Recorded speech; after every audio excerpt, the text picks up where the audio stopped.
Thank you and welcome back to Race Industry Week 2023. Congratulations, Paul. Very nice word from Michael at the SCCA. Very well deserved.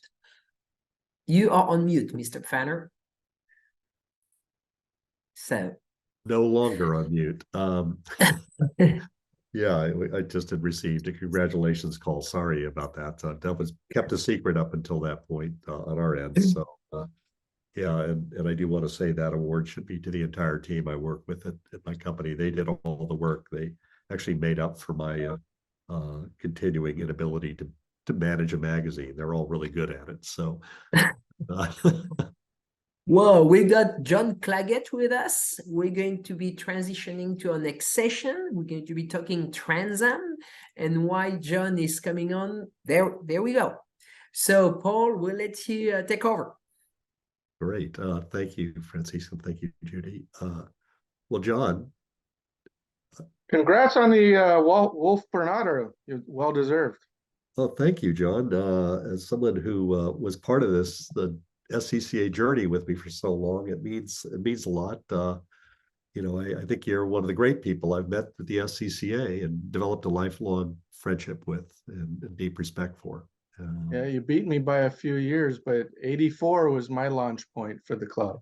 Right, that was the year we started to publish Sports Car. But I first encountered the SCCA firsthand at an event, at a Trans Am event in 1969 at Riverside International Raceway, which began a lifelong love affair with the Trans Am series. It's one of my favorite racing series of all time.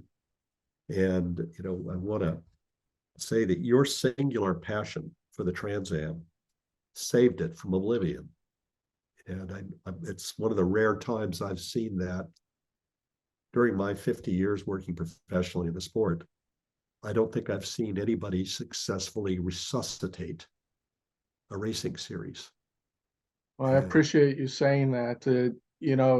When I joined the club in '84 as a PR guy, it's a little bit now like the McDonald's CEO who started at the drive-up window. Yeah. Once you start to learn all the aspects of what's involved in running something, starting from PR, then to marketing, broadcast, administration, it gives you the background to understand all the little pieces that are important. And so ultimately all of that came into play when I was given the opportunity to, in 2010, give a consulting project to SCCA Pro Racing to try to figure out, could the Trans Am be saved? And it was a 3-month job for me to interview all the stakeholders involved in SCCA Trans Am at that point, from racers to team owners to part sponsors to broadcast to venues. And it gave me the luck at that point in time. It was just a job to give SCCA Pro some guidance. Yeah. Little did I know that in about another 12 months, there would be a group of Trans Am racers that had bought the rights to manage the series going forward, and that I would be able to implement my 78-page plan. So it was, when you're given something, an opportunity, you're always 3 days behind on the first day that you're on the job.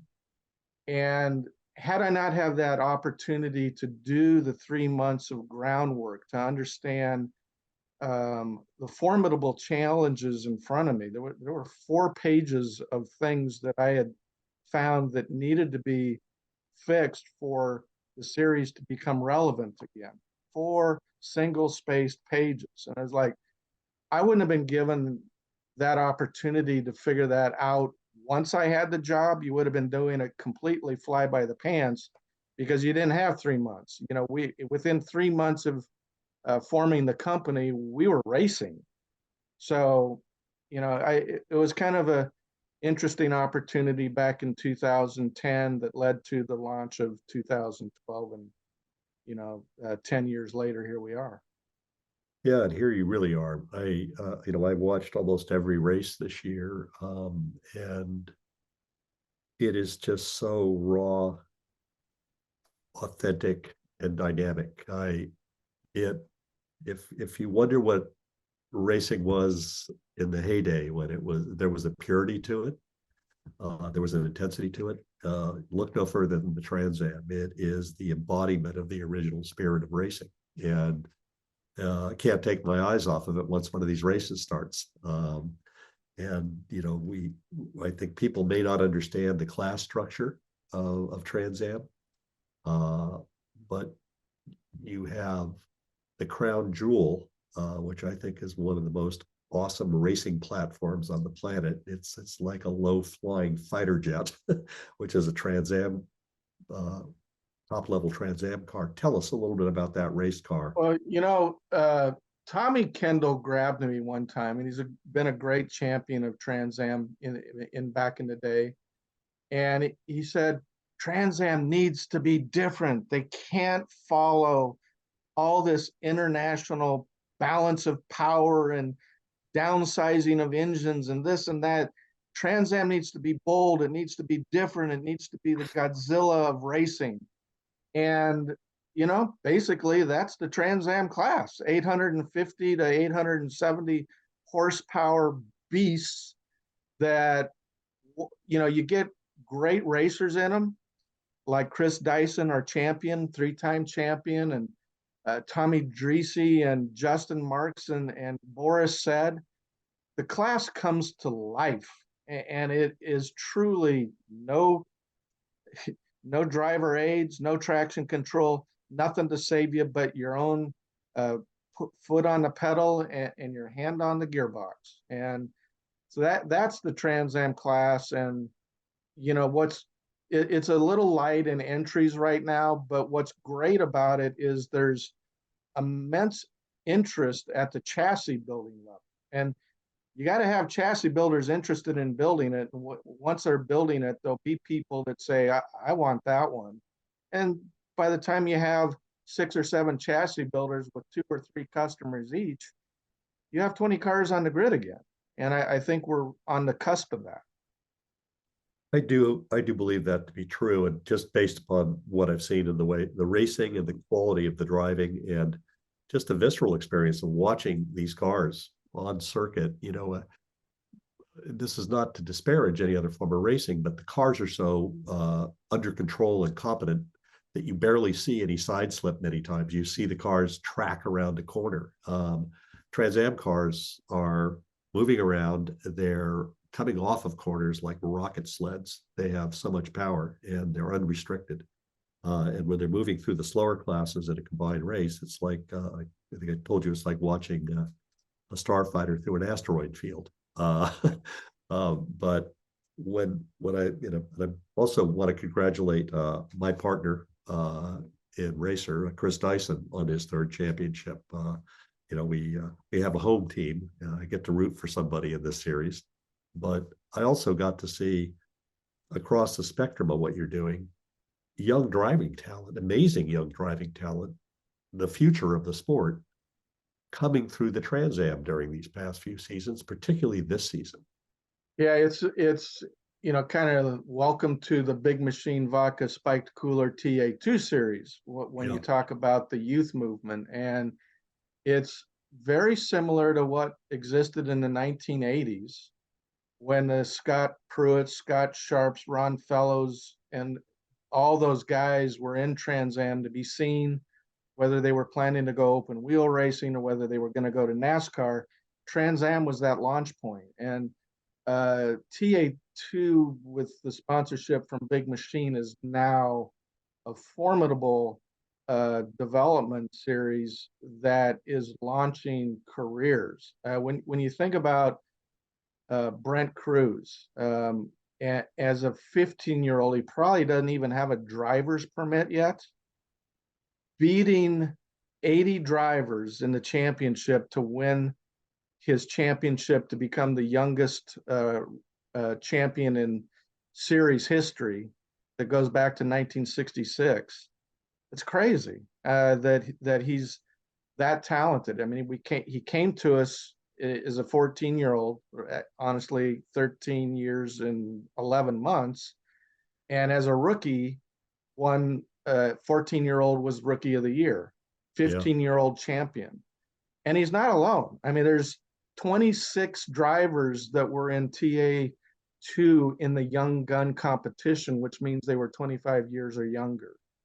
And there were 39 rookies in the category that not all of them are young. Some of them are just introduced to the series and have less than 5 career starts. But that's how much influx of up and coming racers are in the Big Machine Vodka Spike Cooler TA2.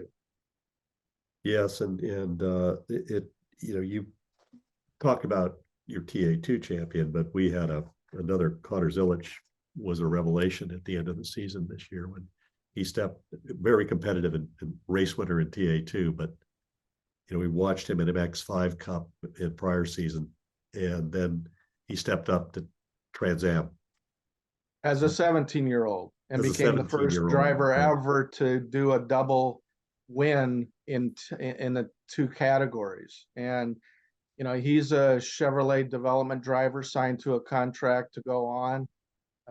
Brent Cruz is in the Toyota development program.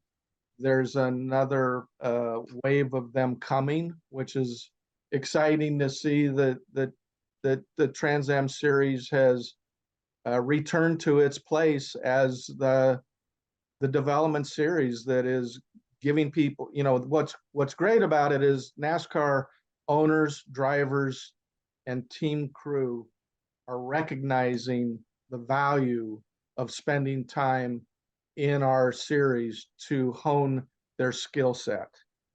10 of the Daytona 500 racers this year, as in Daytona 500, there were 10 of them that had set foot in a TA2 car and had spent some time there. So, that it's great that we're providing that opportunity, that it's recognized as the opportunity they need to take. Yes, and it goes both ways. You're seeing drivers who have gone through the full arc of career that still have competitive, fire and ability, that have won championships or run at the very top levels of motorsport. They're coming back to Trans Am. So now you're talking like Boris said, and yes, and the latest example of that is Gar Robinson, who took to the COTA circuit and won. Yes, he and did. I think when he's done with his aspirations at the highest of pro level, which involved Le Mans and doing, I listened to the speakers before me about how special Le Mans is, and absolutely it is. Why would you not want to do that? But when you've done all of that, where will Gar go back to? The Trans Am.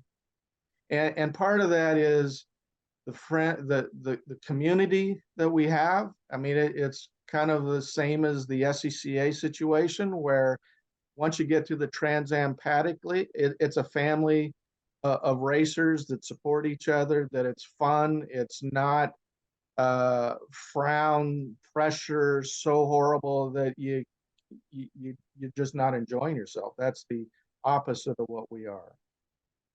Yeah, that's again one of the things I love about it. I know a lot of people in that paddock, and they are having fun, but in a very competitive way. And the level of competition when one looks at Brent Cruz and who he had to beat this year, he had to beat some absolutely top level world-class racing drivers at that very young age to do what he did. And the energy of the Trans Am and the quality of the Trans Am has now earned an actual live television deal. Can you talk about that a little bit? Yeah, going backwards, I'd say, one of the things that we had to overcome from 2010 and baby steps to get there was an improved marketing platform that was good enough to give teams an opportunity to put car sponsors into the program so that they could afford to come race with us. And the steps before where we are now was just simply live streaming and Right. having some cut down shows on CBS Sports. And once we had felt that that experiment had run its course, MAV TV has come into the pipeline and is essentially the latest, what Speed Vision Speed Channel was 10, 15 years ago. MAV TV is taking and moving motorsports in a great way. And they have found the Trans Am is a great live product. So we started to test the bringing Trans Am to the network in June of this year at Detroit Grand Prix. And, the plan is to do a whole lot more live racing on the network in addition to our live streaming, in addition to our cut down shows that air on Trans Am Thursday on MAV TV, along with some shoulder programming that is kind of paddock orientation based storylines. So I'd say the marketing platform and the distribution of the shows, as well as the international distribution that Greenlight has made for us as the production company, has put us in a position that we've never been before. And I think, as a preview of my next session, all of this wouldn't have happened without the commitment and business acumen of the leader of Parella Motorsport Holdings, Tony Parella. Tell me about how that came about and how you two have worked together to build this series. Well, there's no question about that. Let me go back to 2010 when I was doing my evaluations of what was missing. One of the things that was missing was bucket list racetracks. Yes. And that was not possible in what I started with. And one of the very first phone calls I made upon being named the president and CEO of Trans Am was to this guy named Tony Parella, who had just bought the SVRA.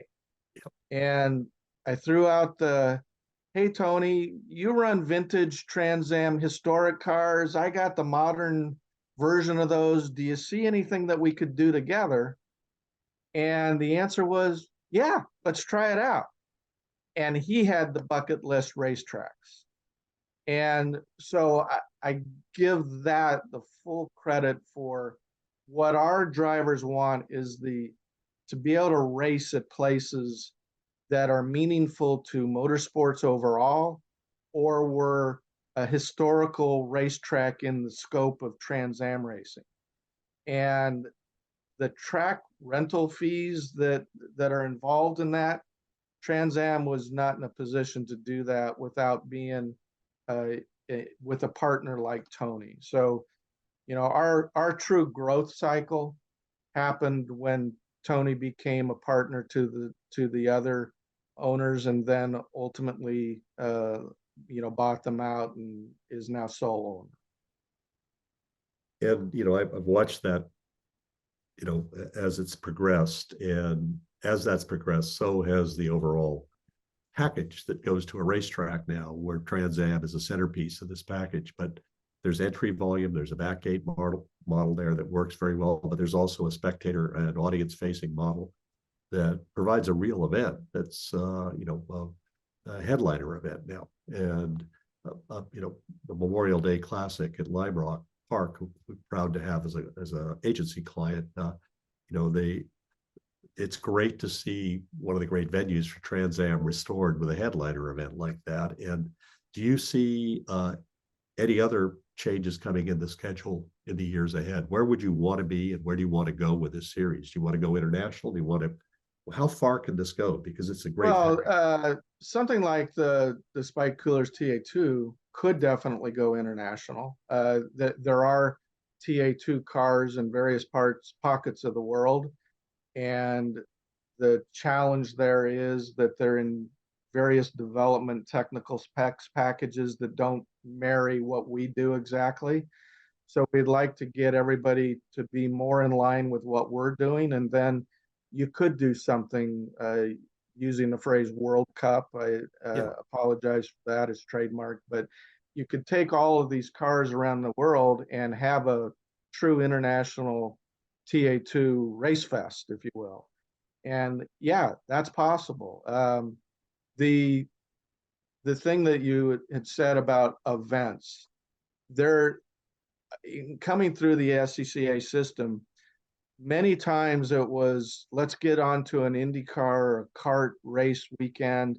That's where the value is for Trans Am, because we can count the spectators that are there for the lead series as our own.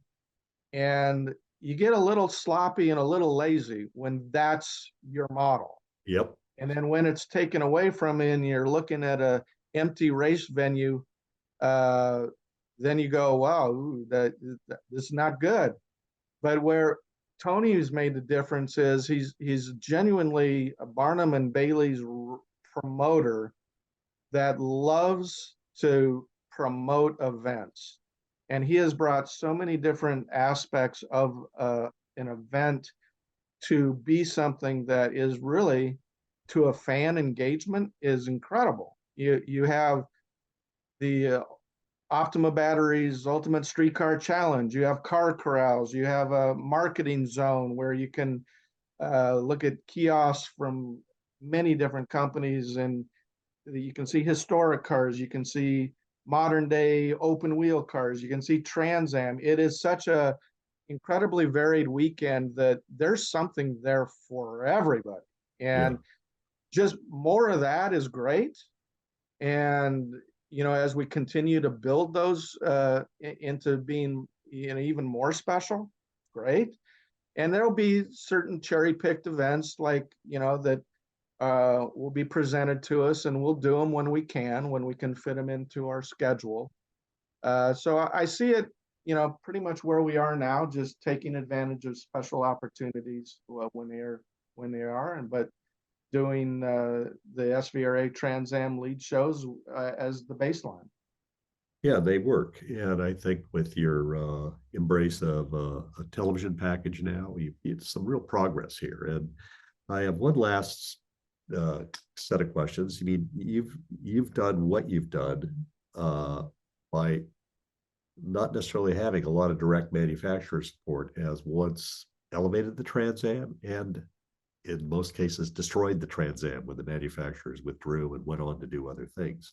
What's your philosophy going forward in relationship to manufacturer involvement in the series? Well, I think you've said it. Back in the 80s when I first started, these were the Jack Roush days, Protofab days, Buzz McCall, factory involvement days. And there's 2 or 3 teams that have all the resources in the world, and then your independents are fighting for 10th on the grid.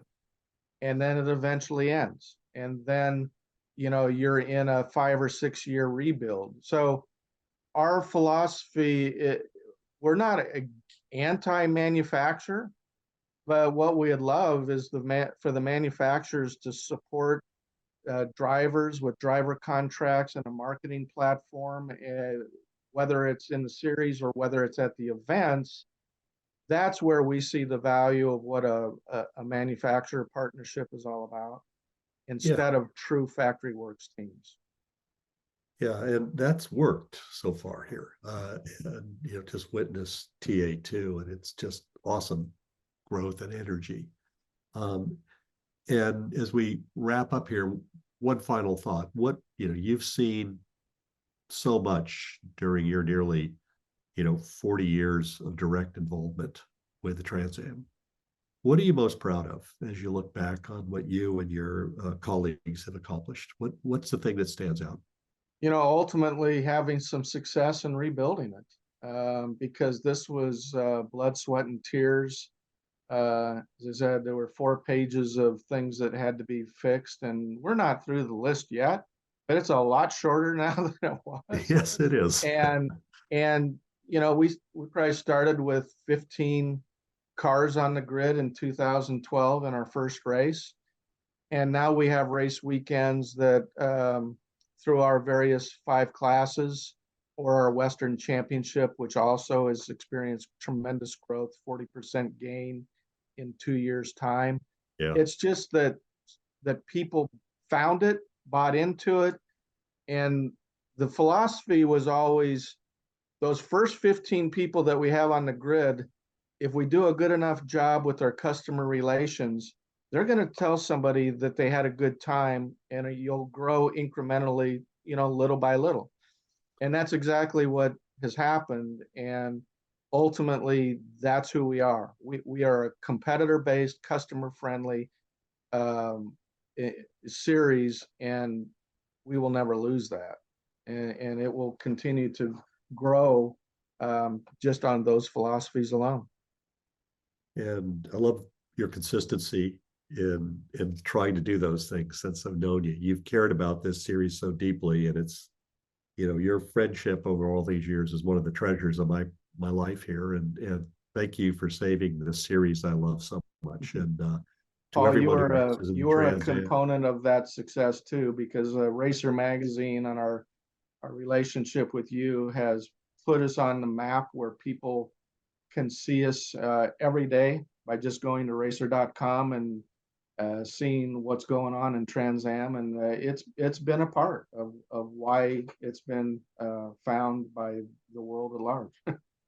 Well, I think you do the best part is the content of Trans Am attracts audience. And I think if you haven't seen a Trans Am race, missing something. Thank you, John, and thank you, Paul. And registering on EPARTRADE is easy. To start, click on the Join for Free button on the homepage. First, search your company to see if it's already in our database. If you see your company on the list, click on it to select it. Then, choose Claim Company if you are one of the decision makers, an owner, marketing person, or main company contact. Or choose Join Company if you are an employee, and press Continue. If you couldn't find your company in our database, select Register a New Company. On the following page, fill out your name, email, phone number, job title, and choose a secure password. If you chose Register a New Company, you'll need to choose your business type. Select Supplier if you're looking to display products or services and connect with buyers. Choose Racing Business if you're looking to source new parts and connect with suppliers. Choose Race Team if you own or are a member of a professional race team. Then, enter your company name. Please provide a website, Facebook page, or LinkedIn if you have one, and choose to either claim or join the company. You can view and agree to our terms of use here. If you'd like to receive our weekly newsletter, choose Accept. Finally, click Register Now and your registration will be submitted for approval. An email will be sent to your inbox. Please confirm your email address and you will be approved shortly. Welcome to EPARTRADE.